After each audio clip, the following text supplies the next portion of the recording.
Klookloestert. Klookloestert. Klookloestert. Klookloestert? Klookloestert.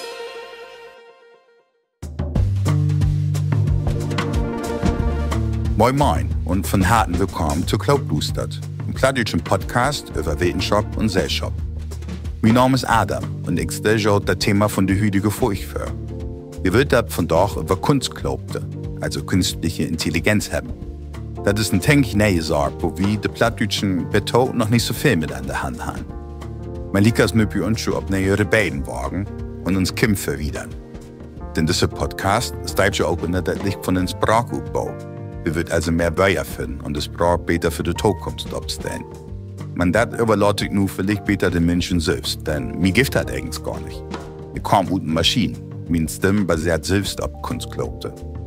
Ich selbst habe auch gar kein Mehren über das Sprach Plattdeutsch, über Politik oder darüber, wenn die Maschine die Menschheit übernimmt. Von deswegen gebe ich nur das Wort wieder an Frank Jacobs. Er ist von da schon Moderator und er feiert Joe nur über das Thema. Ist Kunstklaupte so als ChatGPT eine Chance oder Verdarf? Viel Spaß mit uns für euch. So, besten Dank, dass wir uns digital Gast dank nämlich von ChatGPT und 11 Labs. Das ist eine künstliche Intelligenz, die mit Sprache arbeiten tut. Und nun aufnehmen aber wer die echte Menschen. Man sucht also, was künstliche Intelligenz von da auch all kann, sogar vorlesen geht all ganz gut und auch platt. Ich bin Frank Jacobs und bei mir sitzt Tom Brandt. Er hat Linguistik an der Universität Leiden in den Niederlanden studiert und da auch nicht seine Masterthesis auflehrt. Tom, moin erstmal. Moin. Du kommst zu Groningen, Gronings, wo sagt man? Grün. Gröning. Groningen. Ja. Und du kommst daher und praatst auch platt? Nee en ja. Ik kom uit het zuiden van Nederland. Daar ben ik geboren, daar ben ik opgegroeid, opwassen. En mijn moeke is Grunners. Dus ja, ik heb de eerste 20 jaar van mijn leven het Grunniger plat verhaal passief metgekregen. En daar dacht ik, het zou toch mooi weten als ik het ook zelf proeven kan. En nou is mijn Grunnerse kennis ook actief.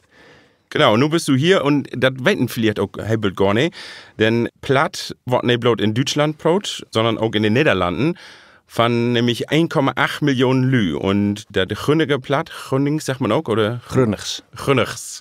Das ist durch dich mit das aus Friesche platt verwandt, das praat ich nämlich, ich komme aus Friesland und darum verstehen wir uns auch von der Bohr. Du praatst Grunners mit einem Duitse Akzent.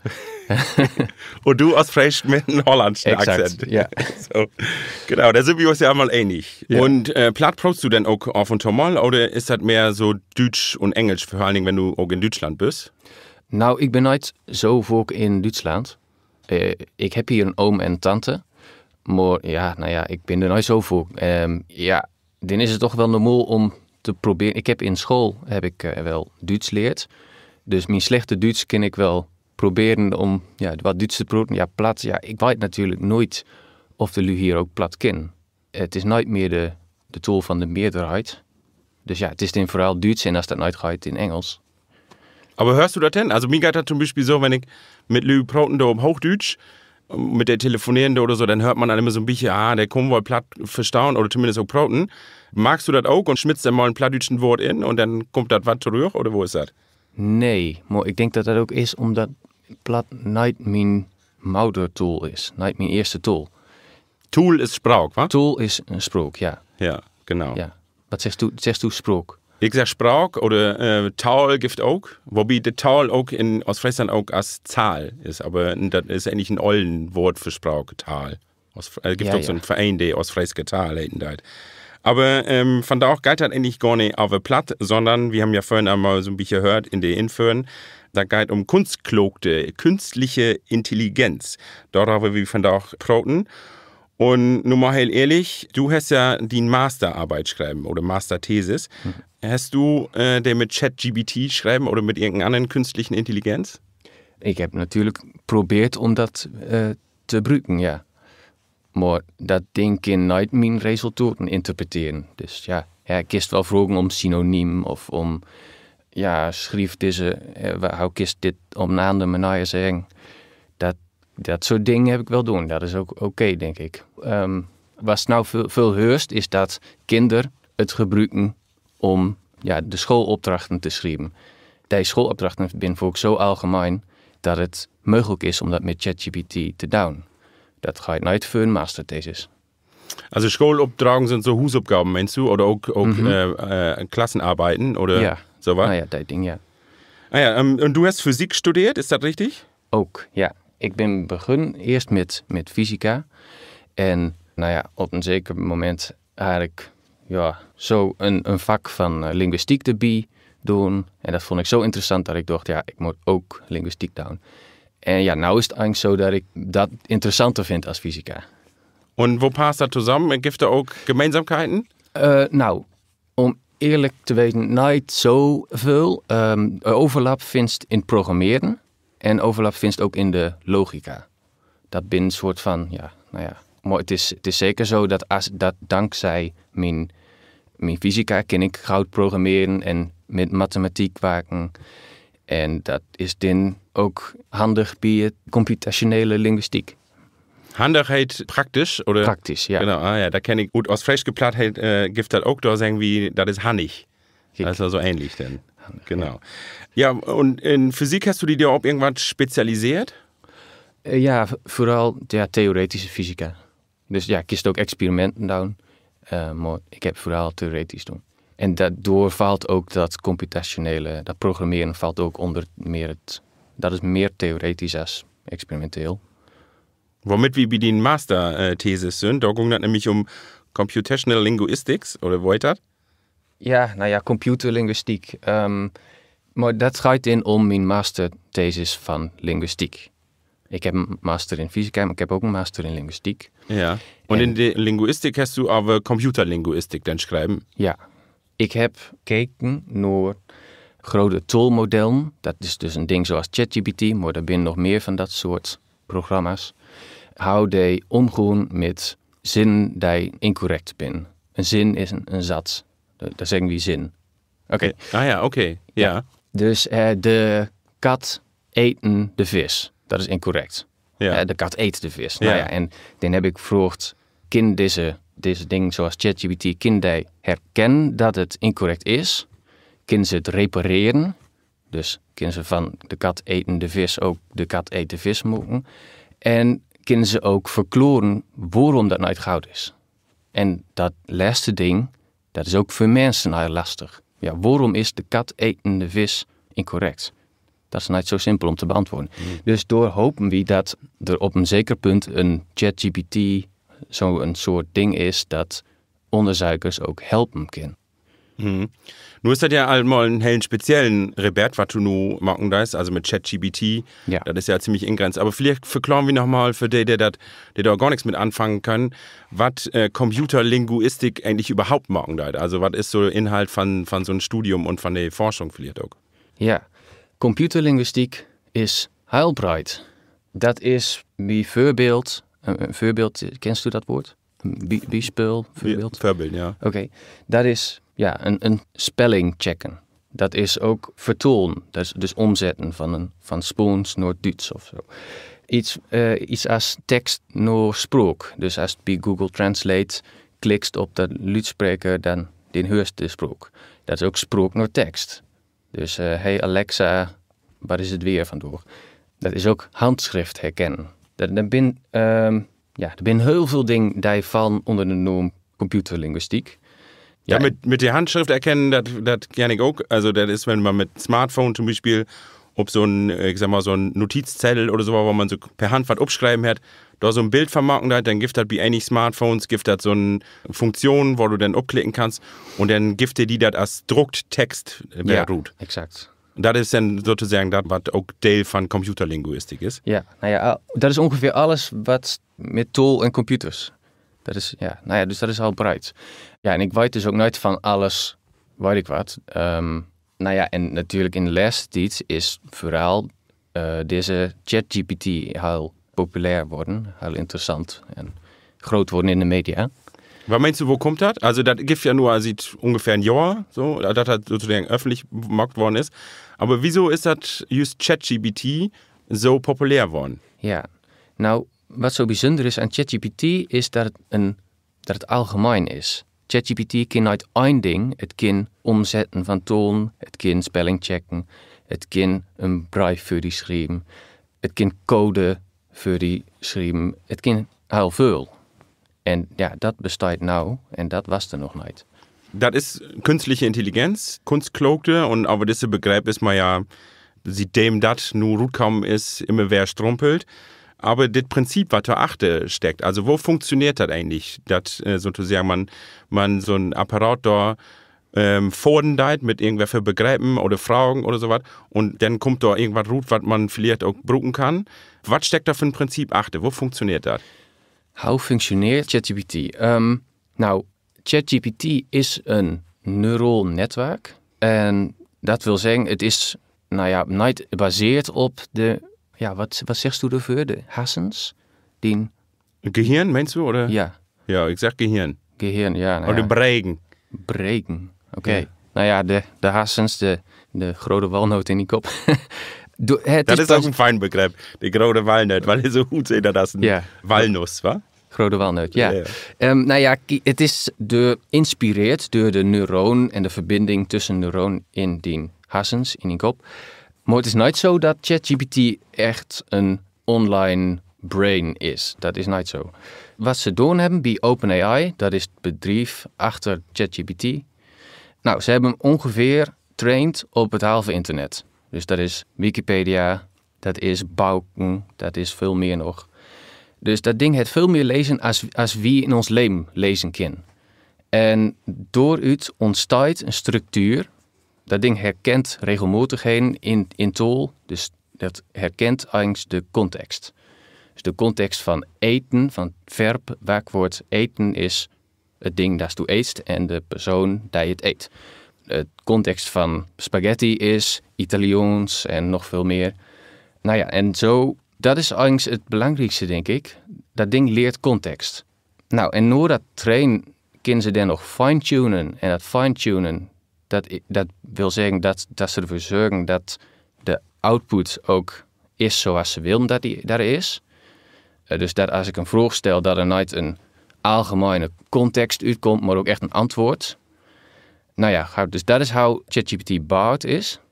En dan is het nooit trainen, kies het gebruiken, kies een opdracht geven, vraag stellen. En dan leren dus ook nooit meer van wat toeschrift. Of dat is dat nooit meer. Dat denken jullie ook. Dat als je naar OpenAI gaat, dat het dan ook direct leert van wat toeschrift. Dat is niet waar. Maar OpenAI krijgt natuurlijk wel die tekst. Dus ze kunnen later het wel voor een tweede training gebruiken. Das heißt, ChatGPT ist, also du kannst sozusagen bloß was rutkriegen, was das all geben dat, was dann sozusagen mit all das, was an Informationen da ist im Internet, und das ist ja ziemlich voll, und diese Versatzstücken baut sozusagen die Antwort zusammen, aber du kannst nur zum Beispiel nichts rutkriegen, was nur komplett Nähe ist, sondern... Als du ChatGPT vraagt, nur verklaar dit of dat in deze tool, in het Spoons, verklaar me in het Spoons wat over fysica. En dan is het mogelijk dat het nog nooit eerder geschreven is. En ja, dan kennen dat ook, want hij heeft een context van Spoons, hij kent de tool Spoons en hij heeft ook context van dat ding in de fysica. Dus hij kan ook wel dingen combineren. Dus in die zin is, kunnen wel nieuwe dingen maken. Okay, und wo ist denn ChatGPT oder überhaupt künstliche Intelligenz, Kunstklokte in uns Alltag all präsent? Also da denken wahrscheinlich gar nicht so viel, aber da gibt ja bestimmt auch Situationen, wo die sozusagen auch in uns helemaal Alltag irgendwie eine Rolle spielen.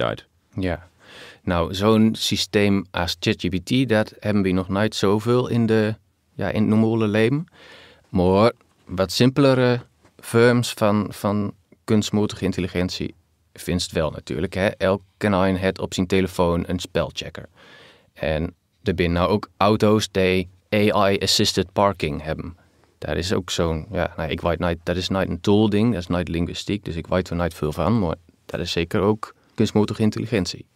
Ja, dus zo zijn er zeker veel dingen vooral wat kunstmatige intelligentie in zit. Als het een videogame heeft en dat is een scheidsspel en er is een bot die mitspeelt, ook kunstmatige intelligentie. Und hast du vandaag eigentlich ook al ChatGPT gebruikt? Oder in een KI? Nee, ja, gisteren nog wel, ja. Vandaag nooit, nee. Und gestern wofür? Om dit voor te bereiden. Tatsächlich? Ja, ik wil hem kijken wat hij zelf zegt, ja. Und dann hast du die gefragt, was kon ik wel zeggen? Oder?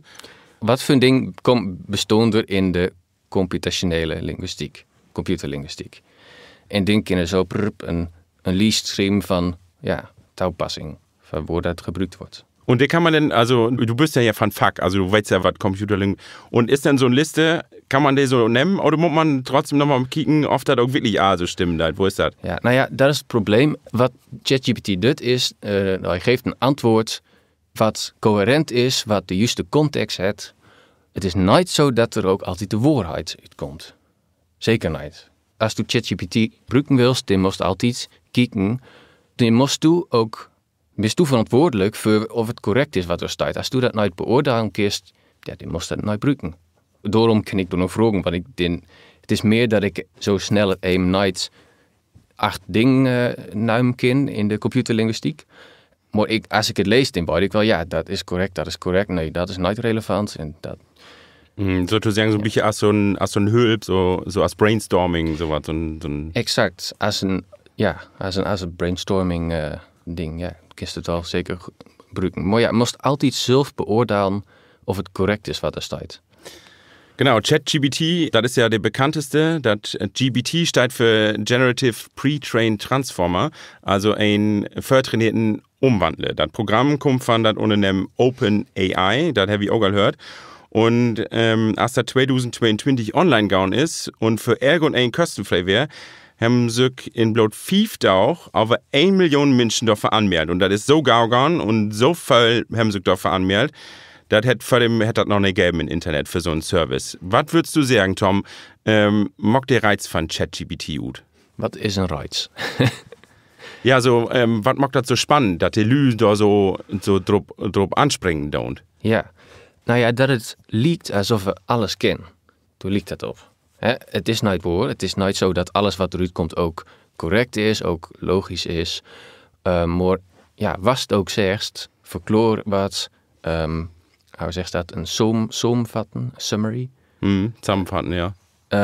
Dat kunnen we ook, wat ik al zei, niet alleen een spelcheck, maar ook als toen langere tekst is, kun je ook zeggen van oké, is deze tekst, heb ik dat duidelijk geschreven en dan kunnen ook commentaar leveren. Ik ken heel veel. Ja, en dat vinden mensen cool. Ich habe neulich auch, eigentlich auf der Fahrt hierher, habe ich mir noch was auf künstliche Intelligenz anhört.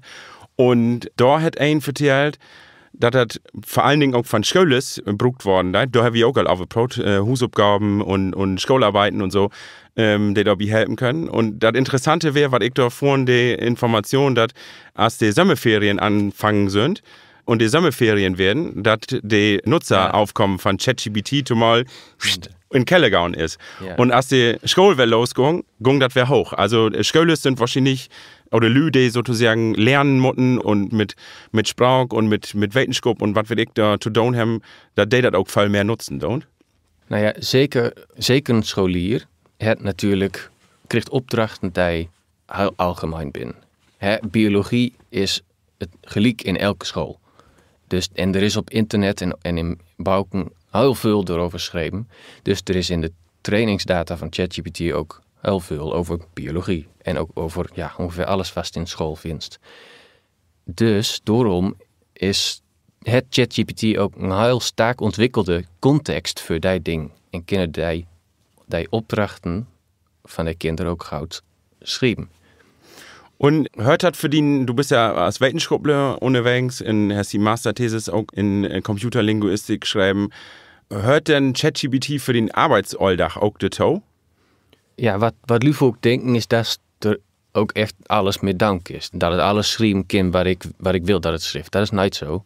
Maar ik gebruik het wel regelmatig om, als een soort brainstorming ding, om ideeën te krijgen, dat zeker. Dan is dat. En voor code is het ook heel goed. Hij is niet alleen traint op een mensentool, maar ook op een computertool. Dat is dus programmeercode. Dus ja. En door is het natuurlijk ook zo dat als ik zeg van schrijf voor mij in de programmeertool Python dit of dat. Die is nog steeds zo dat ik beoordeel moet of dat ook correct is. En of alles logisch is, of er geen bugs in zitten. Dat heet also, wenn du nu, du wollt nun ein Programm haben, ein Übersetzungstool oder ein Woordenboek, sag ich mal, ein Online-Woordenboek für Plattdeutsch nach Hounds. So, da musst du das ja programmieren. Und das kannst du sozusagen da kannst du ChatGPT übernehmen dann. Nou ja, dan kan ik ChatGPT vragen om door dialen van te schrijven. Een heel programma in één keer, dat is wat veel. Maar zo kleine stukjes, van hier schrijf voor mij de inputbox, waar die een tekst instopt. Schrijf dat stuk van de code voor mij, dan kan ik dat wel doen. En dan kan ik dat weer zelf testen. Ja. Genau, und da so wie bei dem Punkt, da hast du ja in deinem Onkel andüht, dann nimmt ein Bild Arbeit auf, weil man ja dann sozusagen innerhalb von Sekunden Informationen kriegen da, die man so gesöms, ich sag mal so, wahrscheinlich in Daugen Wecken obkehrt schaffen müsst, also den man so dann anlesen müsst und so. Und das kann halt so einen künstlichen Intelligenz innerhalb von Sekunden machen. Aber trotzdem ist ja, das habe ich auch gesagt, ist ja nicht immer das, was denn da Rutsuren deit, das, was du auch wirklich brauchen deit, genau für die Arbeit denn oder für das Problem, was du nicht hast, für die Lösung. Das heißt, du musst das nochmal kontrollieren und dann sozusagen nochmal, wenn du das auf ChatGPT nochmal verbessern wollt, musst du dann ja so den nochmal vorn und sagen, die und die Fälle ist doch passiert und die will ich da aber wer Root haben. So, mag das mit die. Ja. Das heißt, die Arbeit ist trotzdem immer noch da. Zeker. Bloot anders. Ja, zeker. Nou ja, het is nog steeds zo dat ik ook de code moet kunnen begrijpen. En dat ik het lezen moet. Dat blijft zo. En dat is met code zo. Dat is ook met als ik zeg van oké, schrijf een e-mail, noem je boos van het waak. Dan leest du ook de e-mail eerst, voordat je hem stuurst. Wir haben ja auch darüber geprobt, dass das nicht immer all korrekt ist, was ChatGPT utspielen. Man muss dann immer noch mal kicken, stimmt das so, ist das richtig? Gibt auch ja Sachen, da fantasiert ChatGPT auch. Also der sagt dann, riemt sich dann Sachen zusammen, die gar nicht so geben, die gar nicht stimmen. Und da muss man auch immer ein bisschen aufpassen. Und da gibt auch kein Filter für im Moment, wenn ich das richtig wetten do. Die zulke zaken door roet filteren deit. Er is zeker een filter. Als du ChatGPT vraagt van hoe maak ik mijn kat dood, dan krijgt du nooit een antwoord van hoe dat du dat dan kist. Ja, dat, zeker. Aber ich meine nu, wenn du nu sozusagen Säcke gauen wollt, dat was du nu roet kriegen da ist. So, ja, dat auch richtig ist. Also da gibt nu kein noch ein Programm dafür, wenn du nu ChatGPT fragen da ist. Die Antwort, die du mir nicht geben hast, sagt da die Fälle, die nicht stimmen. So, dann findet ja ChatGPT nicht die Fälle, die so gemacht hat, oder was? Alles wat ChatGPT kan, is een antwoord geven dat in de context past. En vaak is de context correct, maar regelmatig ook is er wat in de context wat incorrect is. Genau, und das Routefiltern ist nicht so dus einfach. Dat is niet zo simpel. Dat is niet wat ChatGPT is. Het is nooit een waarheidsmachine. Dus dat kan niet. Dus je moest altijd zelf controleren. En ook als je hem verbindt met internet, dan kun je nog wel verwijzen naar wat op internet. Maar het is geen mens. Het is een contextmachine. Aber trotzdem gibt ja auch, also genau, was in Internet geben hat, in Internet gibt es umbild Fake News und Sachen, die gar nicht stimmen und da gibt ChatGPT natürlich auch auf die Rühr. Und gibt die dann mir wegen auch Schriebes, Autoren an, die gar nicht geben deit und oder ein Buch, eine Quelle, die auch nicht geben deit. Und das, ob der einen sieht, also hebelt auch Fehles und ich sag mal so verkehrt Infos, Fake News. Aber der andere Kant gibt so ein Projekt, da haben sie ChatGPT das bayerische Abitur schreiben lassen. Ja. Und ChatGPT hat das mit einem 2, Note 2 bestanden. Wo geht sowas? Also, ob der eine sieht verkehrte Daten, Infos, ob der andere sieht, aber trotzdem so perfekt, dass das Abitur mit 2 besteht. Ja, nou ja, dan kan ik weer praten over de biologie. Er zijn duizenden dingen geschreven over de biologie. En een auteur het nooit 1000 balken geschreven. Dus dat is veel meer een specifiek ding. Dat is een detail en dan is er nooit veel context meer. Dus dan is het ook minder waarschijnlijk dat er wat corrects uitkomt. Aber das ist ja auch, ich sag mal so, für die solche Sachen auch kontrollieren willen, also für Schoolmeesters und für Uni-Professoren, die dann auch solche Arbeiten kontrollieren und auch für die dann sozusagen auch Quellenprüfung machen, ist das ja auch immer wird das ja auch Sturde, auch solche Sachen zu verifizieren. Also zu sagen, das ist nun eine Information, die auch wirklich stimmt und korrekt ist. Ja.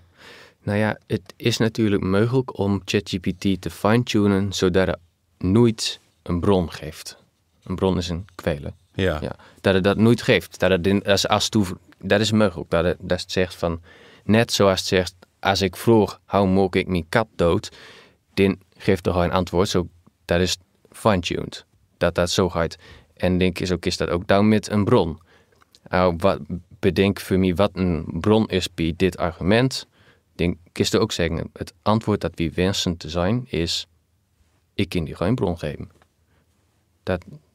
Dus door kiest wel wat aan down. Er kan OpenAI wat aan down in de fine-tuning van ChatGPT. En daar waken ze nog steeds aan. So, nur mal angenommen, du hast ja 2 Mastertheses schreiben, wa? 2 Masterarbeiten. Mhm. Nur mal angenommen, ein von denen hast du nur mit ChatGPT schreiben, also komplett. Du kannst ja dann, das haben wir ja alle approach, man kann nur nicht einfach sagen, schreib mir eine Arbeit und er mochte das, so, sondern du musst immer selbst und nochmal korrigieren. Also Arbeit musst du drinstecken, das heißt, du gibst erstmal für, schreib mir die Arbeit, dann hau die da mir wegen 67 Root, weil du sagt hast, mag mir 67 to dat und das Thema. Mit der und der Aspekten und das soll er abduken. So, und dann lässt du das nochmal durch und dann sagst du, da sind noch ein paar Fälle, dann korrigierst du das nochmal und dann magst du so einen Prozess, sag ich mal, das nochmal intogeben und dass da was rauskommt, dann magst du, sag mal, 5 Mal. So, und ob Ehren hast du aber eine Arbeit, die bloß von KI schreiben worden ist, von ChatGPT. Mit den Hilfe natürlich. Würde ein Professor das gut finden oder die Uni das gut finden können, dass das mit künstliche Intelligenz schreiben worden ist, geitert? Nou, er bestaan plagiaatchecks en die worden ook steeds complexer en steeds beter. Maar ja, ChatGPT wordt ook steeds beter. Dus dat is... Dat is een wedrennen, is dat? Ja. Aber würdest du sagen, dass man kann das nachvolltrekken, wenn ein, oder auch, wir werden nun vielleicht nicht so einen komplexen Arbeit als nur so eine Masterarbeit, aber wir wegen so ein Absatz. Du schreibst einen Absatz über das, was du machen da ist, oder über ein Forschungsprojekt oder sowas, oder eine Hausaufgabe oder so. Ist das ein Auto volltrekken, dass das mit ChatGPT schreiben worden ist, oder von... Ik denk dat het niet altijd mogelijk is. Maar ja, als het gaat om een scholier op een middelbare school, dus de high school, dat denk ik zeggen, ja, de onderwijzer die kent de kinderen en die weet wel hoe elk kind schrift. En die kan dan op die basis wel beoordelen. Maar ja, wat veel simpeler is natuurlijk zeggen, moest er op papier schrijven. Ja, oké. Dat kan... Op presenteren. Ja. Ja. Also op papier schrijven kan ChatGPT nog niet? Nee. Ja, nou ja, dus dat denk ik is beter als proberen om uit te vinden dat het door een ChatGPT geschreven is. Ja. En ook wat betreft de bron, kun je ook zeggen, oké, gewoon naar een bibliotheek, pak een fysiek boek erbij, een encyclopedie. Nou ja, ik ben ook geen pedagoog, maar ik kan me voorstellen dat er wel mogelijkheden zijn om ervoor te zorgen dat kinderen het zelf doen. Ja, also sozusagen, dass man von vornherein einmal klären lässt, okay, du hast die Aufgabe, aber du musst sozusagen die und die Kriterium auch erfüllen, damit ich nachvollziehen kann, ob du auch sümmste Arbeit da leistest und ja. So.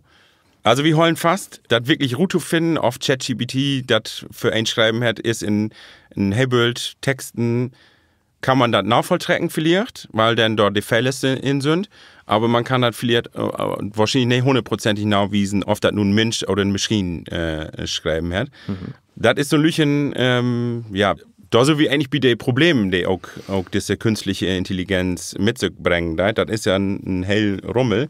Also wir haben also ein bisschen da approach die Fakten, die nicht immer stimmen, die Fake News, Lügens, die man damit dann auch verbreiten kann.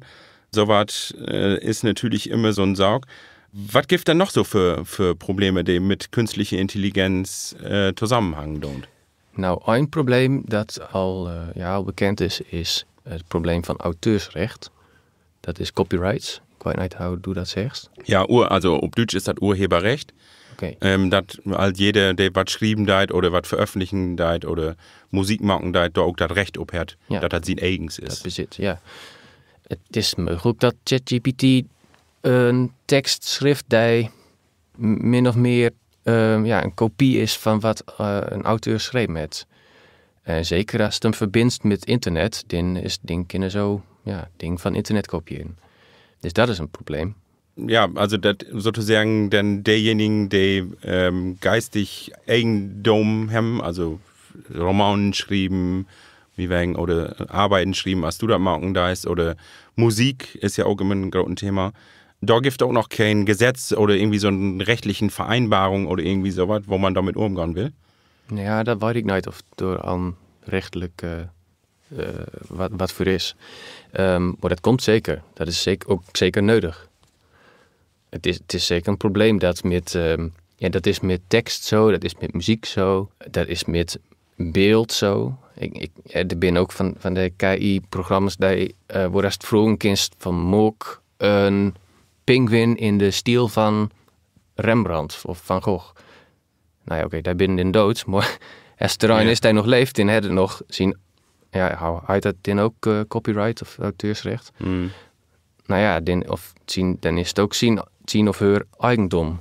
Ja. De stijl, tenminste. Ja. En ik kan zo'n ding dan ook kopiëren. Nou ja, dat krijg je dus ook bij tekst en dat is ook bij muziek en bij, weet ik wat. Architectuur zum Beispiel ja ook. Ja. Also. Dus ja, het is zeker nodig dat door wetten voorkomen, laws. Ja, hoe zegt u dat? Ja, Gesetzen. Oder okay. Gesetzen, ja, oder irgendwie Regels, ja. dass man sozusagen da irgendwie auch für diejenigen, die dann da Sachen auch veröffentlichen und da ja auch Geld mit verdienen. Und das ist ja also so ein den Roman schreiben deit, ein Autor, ein Schreiber, der verdient da ja mit Geld, da der sozusagen so was denken deit und das dann auch veröffentlichen deit. Ja. Und das muss ja irgendwie auch dann sozusagen geregelt worden. Ja. Da klingt ja nur alles nicht so gut. Was ist denn die in inschätzen? Ist ChatGPT nur uns verdarf? Nou, ik denk nooit dat ChatGPT slecht voor ons is. Ik denk dat het verandert hoe we waken, wat we doen.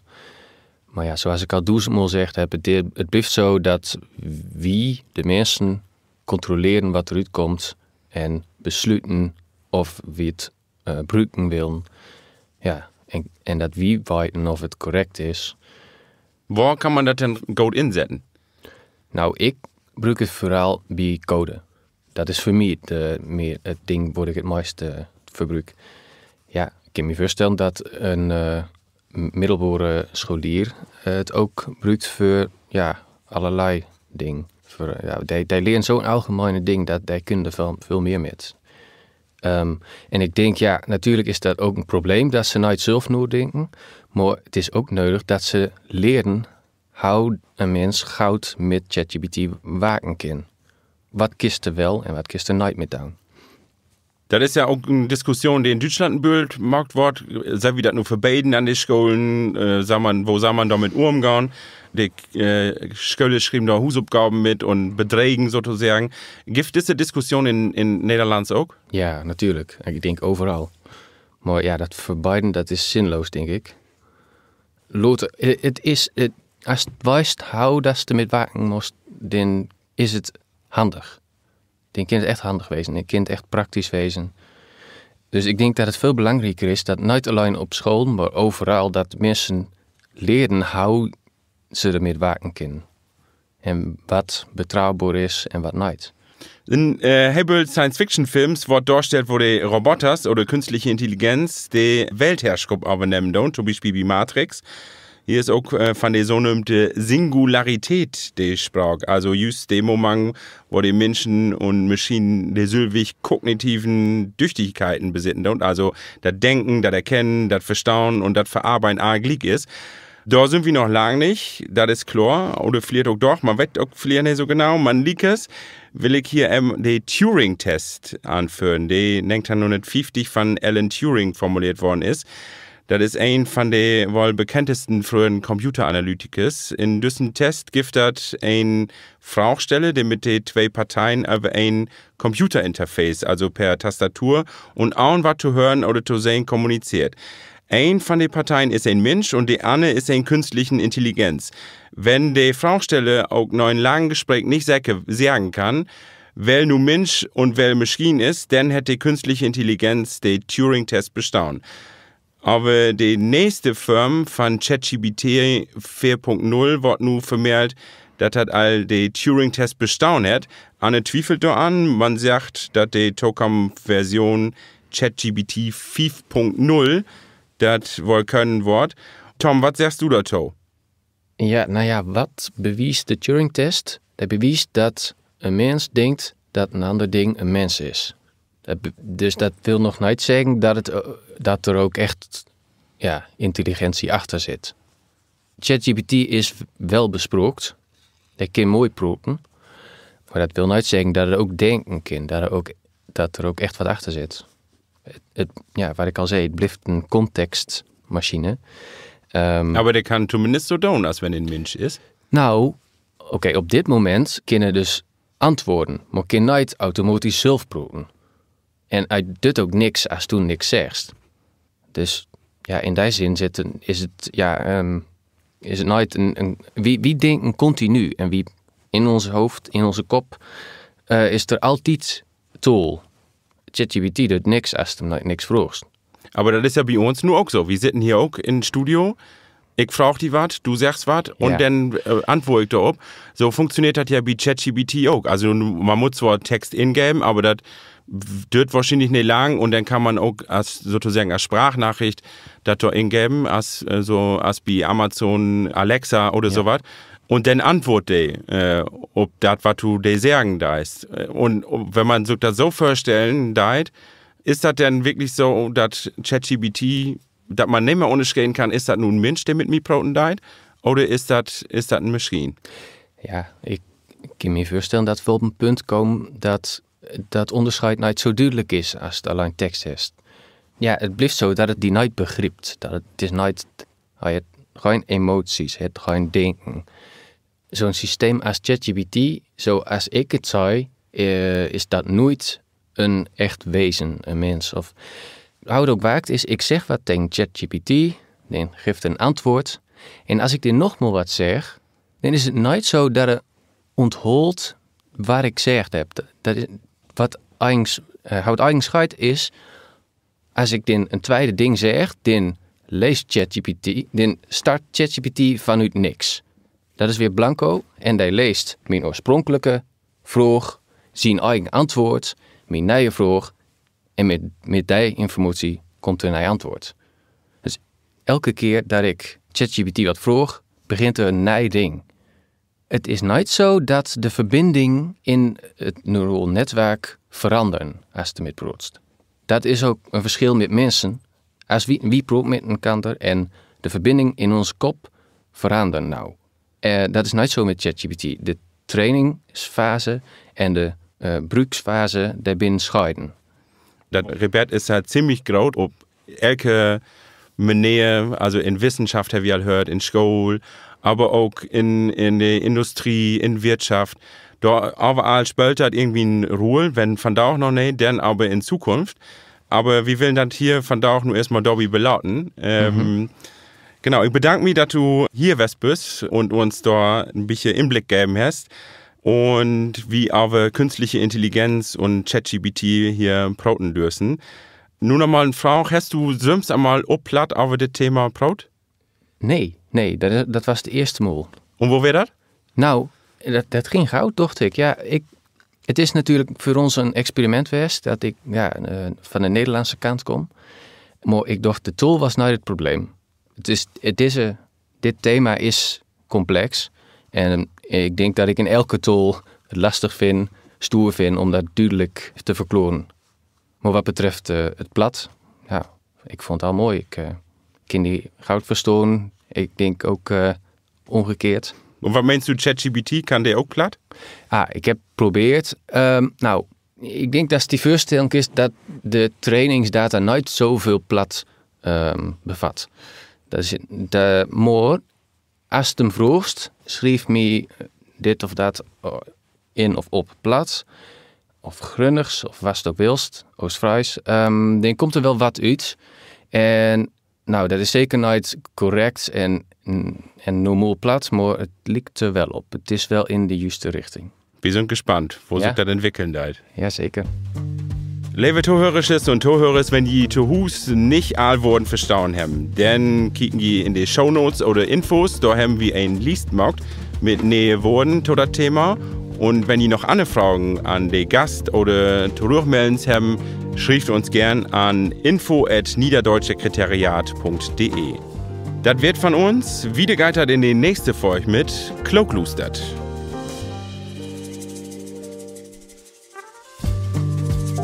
In der nächsten Folge von Kloklustert schnack ich, Christian Richard Bauer, mit Olaf Wolkenhauer über die Zukunft von der Behandeln von Kräft. Olaf ist Professor für Systembiologie und Bioinformatik an der Uni in Rostock. Das hält er mit Modellation, Simulation und Teilen zu tun. Und was das nur mit Kräft zu tun hat, wann ihr wie Kräft vielleicht heilen könnt oder dagegen impfen könnt, das war die mir vertellen. Wir ist gespannt, ob die nächste Folge von Kloklustert. Kloklustert.